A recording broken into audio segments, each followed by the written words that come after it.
제가 주중에 일이 있어 강릉을 가는 새마을호를 부전역에서 타봤습니다.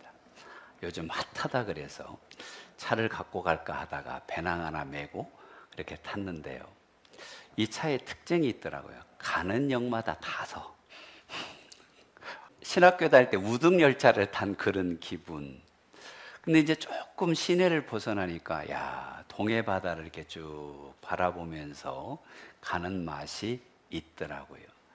그런데 25분을 연착을 해요. 5시간을 가는데 5시간 25분에 타는데 지겹다 이런 생각이 또 들기 시작했습니다. 근데 내리는데 너무 신나는 거예요. 기차에서 벗어나니까 신나고 저를 환영해 줄 분들이 기다리고 있는 게 신나더라고요. 제가 그때 이런 생각을 했습니다.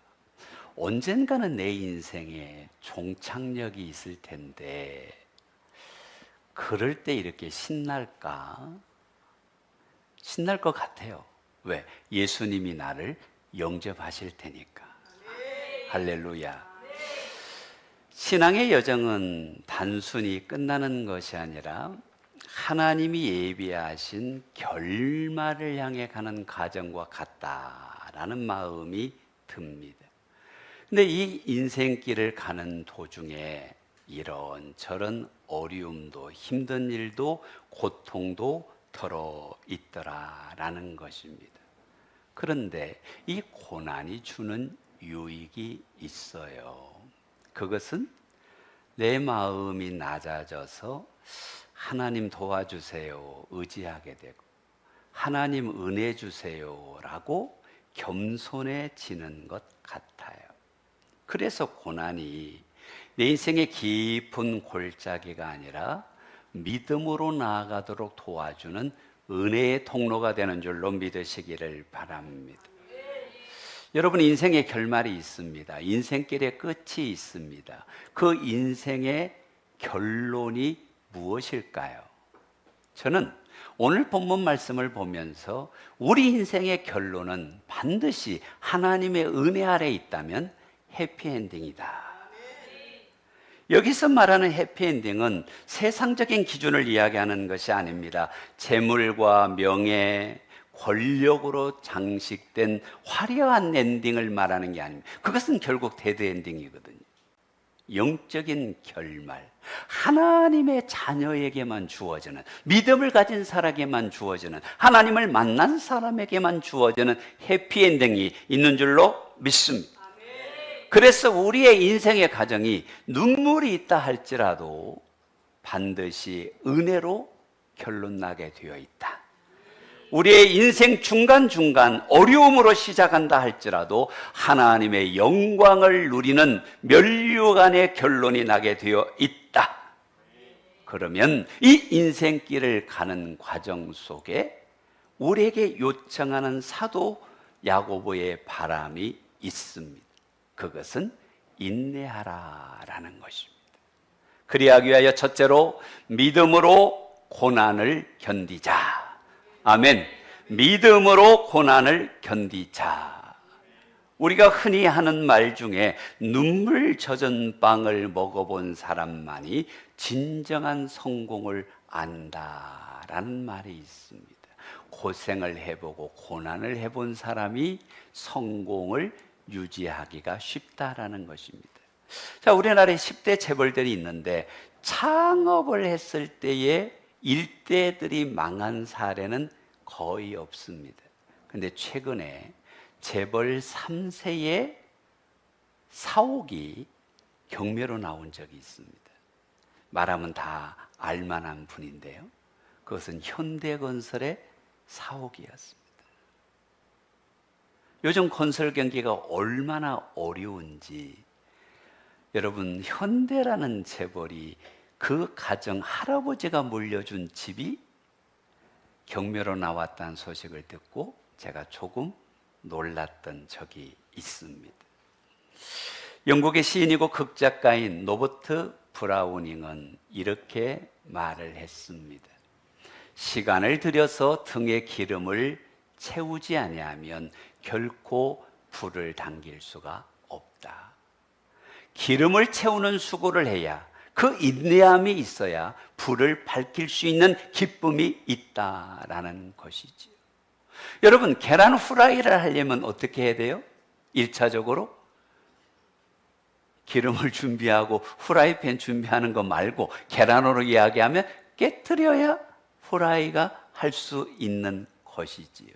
마찬가지로 고난을 통과해야 하나님의 영광의 은혜의 나라에 도착한다. 그러므로 고난은 다른 말로 연단이다. 하나님을 가까이하게 하는 통로다. 아멘. 하나님 앞에 고난은 짐이 아니라 축복의 통로인 줄로 믿으시면 아멘. 그 당시에 이스라엘 백성들이, 하나님을 믿는 사람들이 고난이 있었습니다. 유대인들의 박해로 스데반이 순교한 이후에 많은 사람들이 흩어져서 정말 생명의 위협 가운데 믿음 생활을 하고 있었습니다. 그들을 향하여 오늘 들려주는 말씀이 무엇이냐면, 너희가 고난 가운데 인내해야 되는데 그 모델이 있다. 그 모델은 욥이다 라고 말씀하고 있는 것이죠. 그래서 저는 욥은 인내의 아이콘이다 라는 표현을 할 수 있을 것 같아요. 같이 해봅시다. 인내의 아이콘은 욥이다. 10절에 있는 말씀을 우리 함께 보겠습니다. 형제들아, 주의 이름으로 말한 선지자들을 고난과 오래 참음의 본으로 삼으라. 아멘. 여러분, 선지자들이 보여준 오래 참음의 본이 있다라는 것입니다. 이 본이라는 말은 휘포데이그마라는 헬라어인데 본받아야 될 모범, 삶의 패턴이라는 말입니다. 여러분, 핸드폰에 보통 이렇게 패턴으로 잠금을 하잖아요. 저는 만천하에 공개되어 있습니다. Z 하면 제 건 다 열립니다. 근데 믿음의 사람들이 가진 영적인 패턴이 있다는 거예요. 그거를 본받아야 하는데 그 패턴에 들어가는 단어가 뭐냐? 인내라는 것입니다. 여러분, 특별히 욥은 하나님 앞에 고통만 참은 것이 아니라 신앙을 포기하지 않고 하나님과의 관계의 친밀함을 놓치지 않고 인내하고 믿음으로 하나님을 바라보았더니 마침내 복의 사람이 되었다라고 말씀하고 있는 것입니다. 여러분, 욥의 해피엔딩의 이유가 무엇입니까? 뭘 했기 때문에? 인내했기 때문에. 자, 우리 옆 사람 한번 손을 한번 잡아봅시다. 우리 천국 갈 때까지 인내합시다.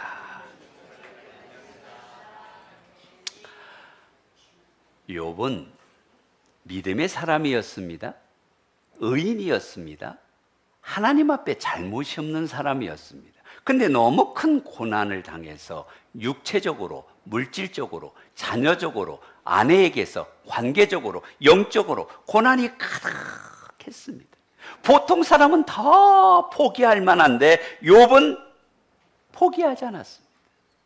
그러니까 욥의 신앙을 한마디로 이야기하라면 그는 고난 가운데 참고 기다리는 인내의 신앙, 그것이 욥입니다. 근데 욥이 잘못을 해서 고난을 당하면 좋은데 사탄이 욥을 고소해서 애매하게 고난을 받았습니다. 그러나 이 연단의 시간을 다 지난 후에 해피엔딩을 받게 되는데 재산은 갑절로 됩니다. 더 이쁘고 사랑스러운 자녀를 10명을 얻습니다. 그에게는 부가 주어졌고 명예가 부어졌고 평강이 주어졌습니다.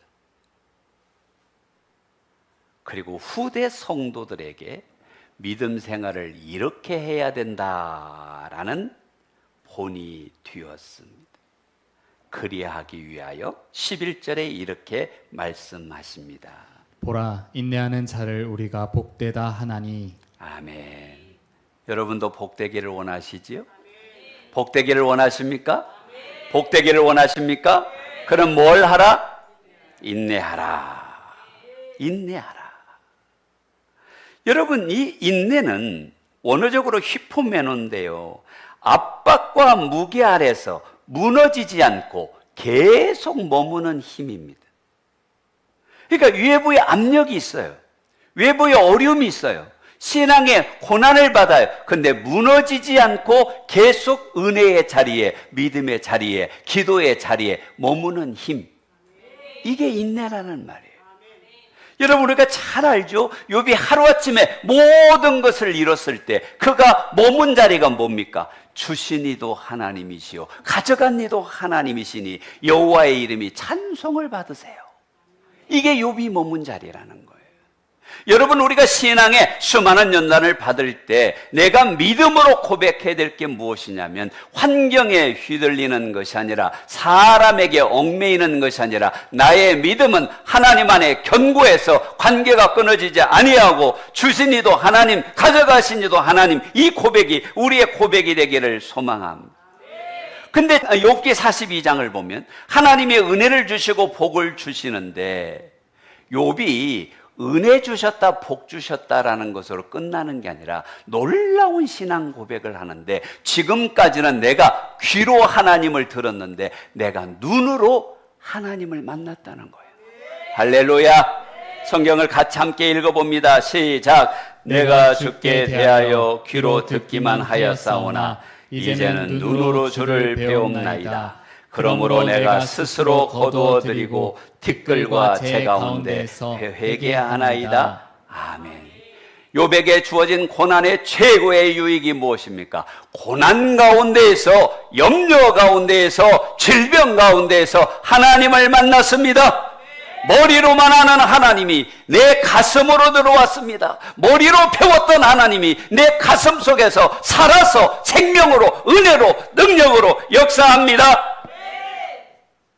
고난 중에 하나님을 만난 것이 갑절의 물질을 받은 것보다, 새로운 자녀를 주신 것보다 은혜입니다. 이것이 복입니다. 성도 여러분, 우리는 환경 때문에 하나님을 만나는 것이 아니라 환경을 넘어서서 하나님이 하나님 되심을, 하나님이 하나님 되심을 고백하는 믿음의 사람들이 되십시다. 좀 귀에 들려있던 하나님이 눈으로 보게 되고, 머리에 있던 하나님이 가슴으로 오게 되는 하나님을 경험하는 삶. 하나님을 매일 경험합시다. 매일 만나십시다. 여러분, 고난은 하나님을 아는 통로요, 하나님을 만나는 통로요, 은혜의 창인줄로 믿으시면 아멘. 여러분, 내가 고난 가운데 너무 힘들어서 눈물이 나올 때가 있습니다. 염려하지 마세요. 하늘의 창을 보게 될 겁니다. 우리가 고난 가운데 갈 곳이 없는 것 같은 외나무 다리에 있는 것 같으나, 여러분, 그곳은 하나님을 만나는 다리가 될 겁니다. 파스칼, 프랑스 철학자지요. 인간의 위대함은 하나님 앞에 무릎을 꿇을 때 드러난다는 거예요. 욥이 뭐라고 말합니까? 내가 하나님을 만나고 티끌과 재 가운데 무릎 꿇어서 엎드려서 항복하며 낮은 마음으로 기도합니다. 그렇지요. 욥이 무릎을 꿇을 때 사탄이 떠나가고, 욥이 무릎을 꿇을 때 하나님의 은혜가 임했습니다. 물론 이 욥기 1장에서 42장을 보다 보면 욥도 하나님 앞에 원망하기도 하고 이해가 안 되기도 하고 수많은 시험과 연단이 있었어. 욥이 실수한 것도 있어. 근데 하나님이 너 실수했지 임마 라고 말하지 않으셨어. 그냥 욥의 믿음을 보시고 사탄한테 욥을 자랑합니다. 야, 네가 참소해서 욥이 이렇게 고통을 당했지만, 욥기 2장 3절을 한번 보세요. 여호와께서 사탄에게 이르시되 내가 내 종 욥을 주의하여 보았느냐? 그와 같이 온전하고 정직하여 하나님을 경외하며 악에서 떠난 자가 세상에 없느니라. 내가 나를 충동하여 까닭없이 그를 치게 하였어도 그가 여전히 자기의 온전함을 굳게 지켰느니라. 아멘. 여러분, 까닭없이 쳤지만 믿음을 지켰는데 그 이유가 뭐냐? 하나님을 경외했다. 하나님 인정하는 거예요. 성도 여러분, 우리가 이 땅에 살면서 하나님 앞에 인정받는, 하나님이 들어쓰시는, 하나님이 함께하는 하나님의 사람들이 되십시다. 우리가 고난을 당하다 보면 마음이 너무 힘들고 낙심되고 내 마음에 눈물이 흐를 때가 있어요. 그럴 때 스펄전 목사님께서 하신 말씀이 우리에게 굉장히 도전이 됩니다. 하나님은 우리의 연약한 우리의 눈물을 하나님의 보석함 속에 담아 두신다는 거예요. 아, 그렇구나. 내가 자녀 때문에 흘리는 눈물이, 영혼 때문에 흘리는 눈물이, 교회를 위하여 흘리는 눈물이 하나님의 보석함에 담아 두시는구나. 그 기도의 금잔이 차고 넘치면 흘러나서 응답의 역사가 일어날 줄로 믿습니다. 한 어르신이 이런 말씀을 하시더라고요. 목사님, 내 몸은 약해지지만 믿음이 요즘 더 탄탄해지는 것 같습니다. 그러면서 하시는 말씀이, 젊을 때는 내가 신앙생활을 잘 버틴 줄 알았는데 알고 보니까 하나님이 버티게 해주셨더래요. 그래요. 인생은 과정도 중요하지만 마지막 때까지 우리가 무너지지 않고 그 믿음이 자녀에게로 가고 그 믿음이 손주에게로 가는 이런 은혜로운 교회가 됩시다.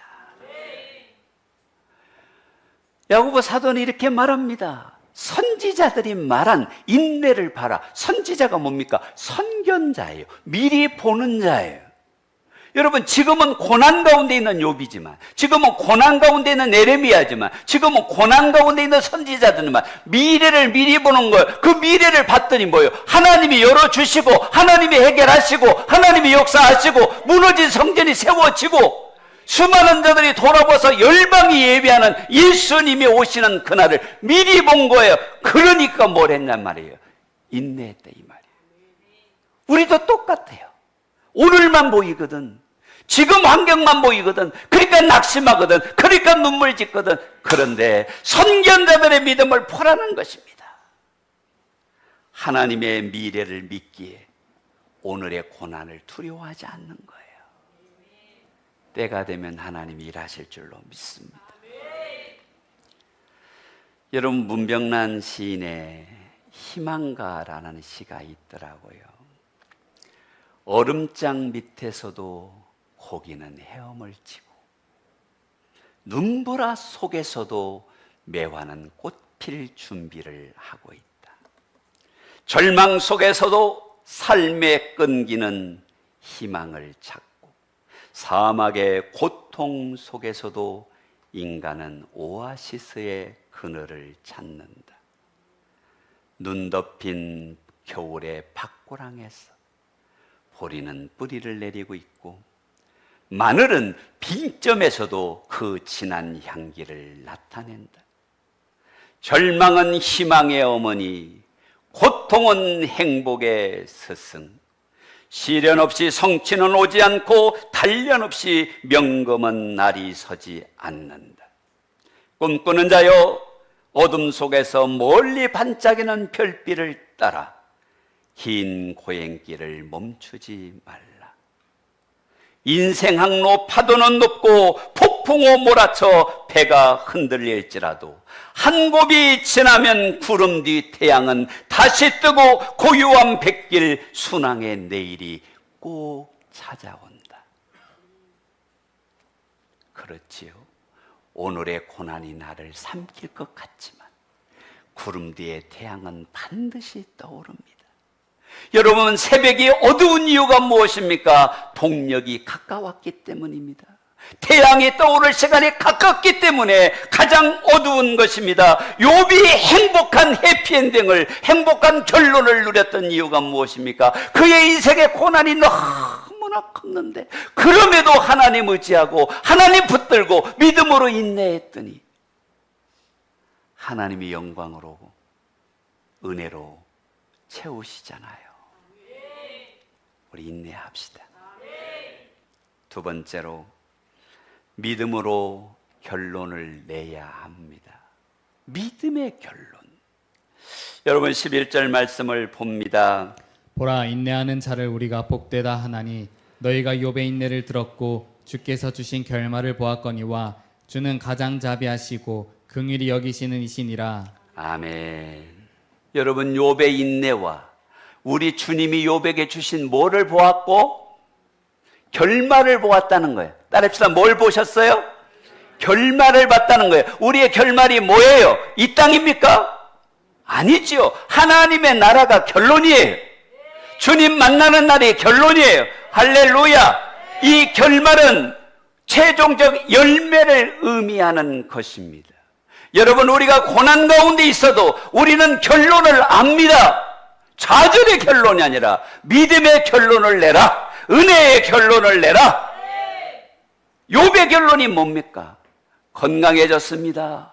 자녀를 주셨습니다. 재산이 2배로 늘어났습니다. 장수의 은혜를 누렸습니다. 평강의 복을 누렸습니다. 욥의 결론을 아느냐? 인내하라. 믿음으로 생각하라. 믿음으로 말하라. 믿음으로 결론을 내라. 여러분 낙심된 상황 속에 우리가 절망의 결론을 내기가 쉽거든. 에이 모르겠다. 될 대로 되라지. 아니요. 미래가 두려우면 도피할 수 있는데 낭망할 때도 하나님이 붙들고 계신다. 낙심할 때도 하나님이 일하실 것이다. 믿음의 결론을 냅시다.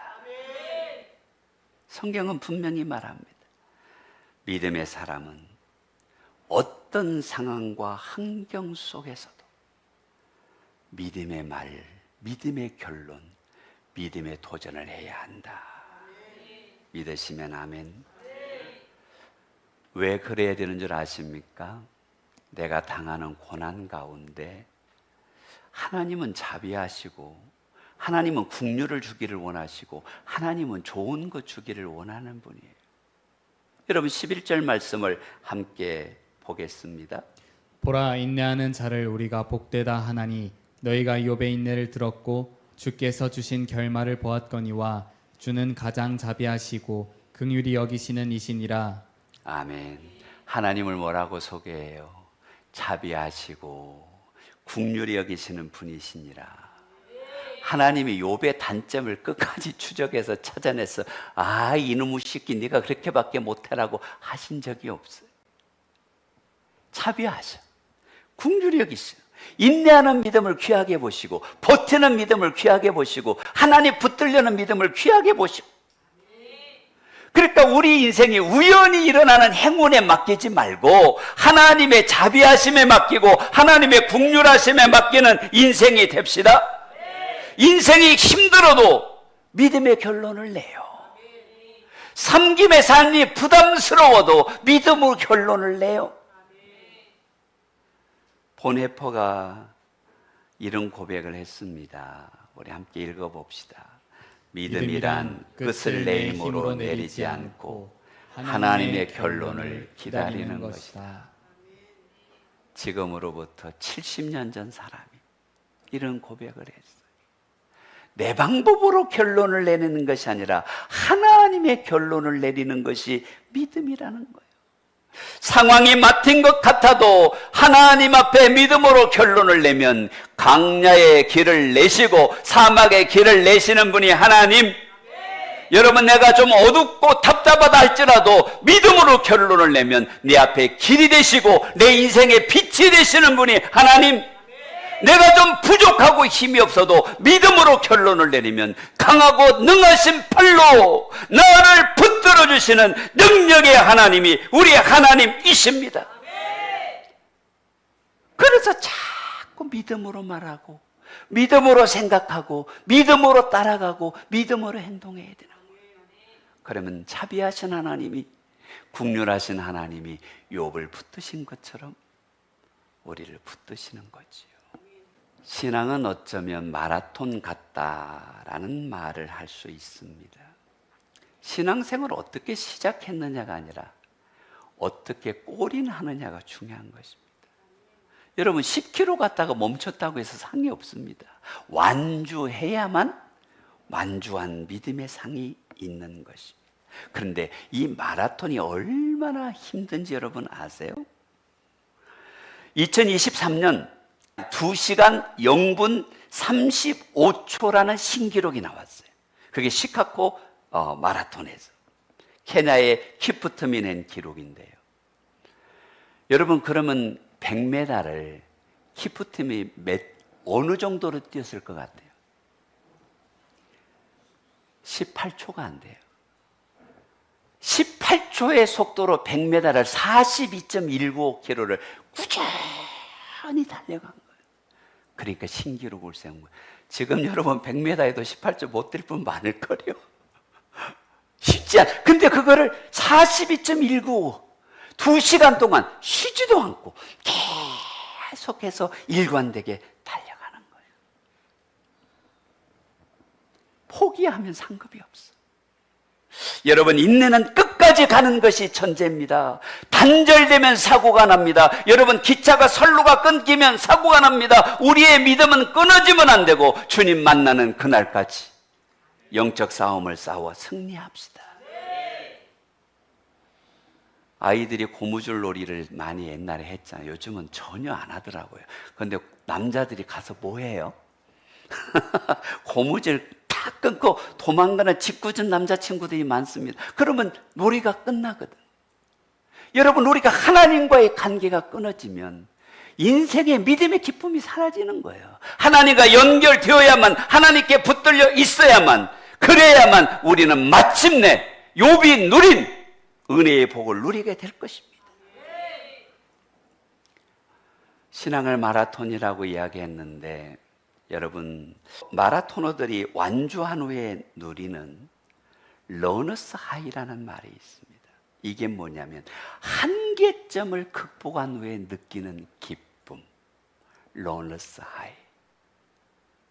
신앙생활을 열심히 하는 분들을 보면 고난을 넘어서 하나님을 만나는 기쁨이 있어요. 문제를 넘어서 하나님이 역사하신 것을 간증하는 기쁨이 있어요. 그런 기쁨이 있어야 신앙생활이 재미있고 이런 간증이 은혜가 되고 이런 간증의 역사가 일어나는 거거든. 그러려면 주님을 바라보는 거예요.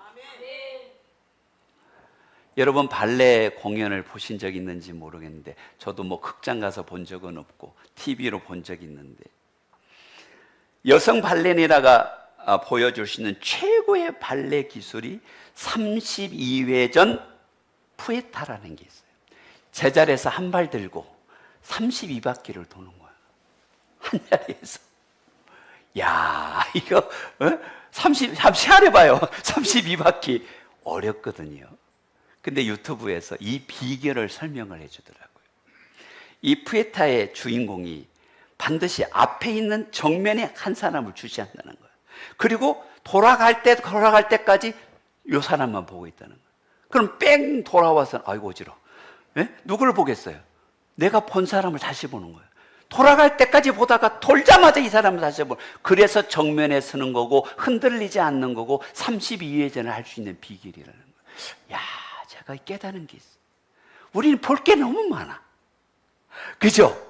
드라마도 봐야지, 유튜브도 봐야지, 재미있는 것도 봐야지. 근데 우리가 이 세상에 32회전하는 최고의 푸에타의 기술을 발휘하는 영적 비결이 뭐예요? 누구만 봐야 돼? 옆 사람 이야기합시다. 잘 아시네요.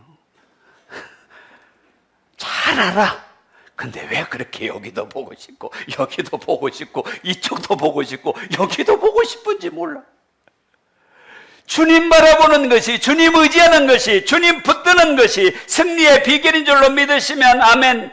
여러분 보는 것이 중요합니다. 예수님 봅시다. 그리고 인내합시다.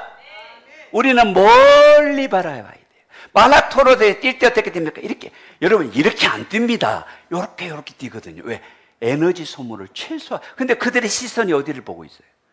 멀리 보고 있습니다. 근데 하나 여쭤볼게요. 제자리 멀리 뛰기. 제자리 멀리 뛰게 하는 사람들은 어디 쳐다보고 있어요? 예? 2m 앞에 쳐다보고 있어요. 내가 뛸 자리가 그 자리거든. 보는 것이 중요한 거예요. 짧은 안목을 갖고 믿음 생활하면 요 앞에밖에 못 봐. 문제밖에 못 봐. 어려움밖에 못 봐. 시험밖에 못 봐. 그러나 멀리 주님의 나라를 바라보고 하나님 앞에 완주하는 신앙으로 나아가면 그곳에 살아계신 하나님이 두 팔 벌려 우리를 영접하시고 영광의 면류관을 씌워주실 그 나라를 바라보며 여러분 갑시다. 그래야 승리하는 거예요. 문제 너머에 예수님이 계신데 왜 요 앞에만 보고 있냐 이 말이에요. 문제보다 크신 분이 주님이신데 왜 요 앞에만 보고 있냐 이 말이에요. 믿음으로 봅시다. 온전케 하는 분이 예수님이세요. 여러분, 우리가 믿음의 태도를 분명하게 해야 합니다. 우리의 초점이 분명해야 합니다. 우리가 바라보는 것이 분명해야 됩니다. 여러 개 볼 게 아닙니다. 누구만 바라봐야 합니까? 예수님만 바라봐야 합니다. 그런데 하나님을 사랑한다고 하는데 사랑하는 게 너무 많아. 아니요, 주님만, 우리 주님만 사랑하십시다. 위대한 설교자였던 스펄전 목사님께서 이렇게 말을 했습니다. 믿음은 인생의 마지막 장을 하나님께 맡기고 하나님이 거두시고 하나님이 하셔야 된다는 거예요. 여러분, 우리 인생의 마지막에 하나님 앞에 있는 것이 얼마나 아름답습니까? 얼마 전에 세상에 떠나 하나님께 부름을 받은 고 원로 장로님을 한번 생각해 보십시오. 여러분, 우리가 마지막에 하나님 앞에 있어야 돼요. 여러분, 신앙 여정은 오늘의 끝이 아니라 마지막에 영광과 면류관과 상급과 은혜의 해피 엔딩이 우리의 신앙이다. 근데 많은 사람들이 신앙생활 하다가 지칠 때가 있어요. 낙심할 때 있어요. 그러면 쉬어갈까? 여기서 쉴까 생각하는데, 여러분, 고속도로는 갓길에 세우면 위험합니다. 요즘은 휴게소 가서 세우게 합니다. 제가 그 생각을 해요. 조금 더 참고 기다리면 우리 주님이 예비하신 쉼터가 있어.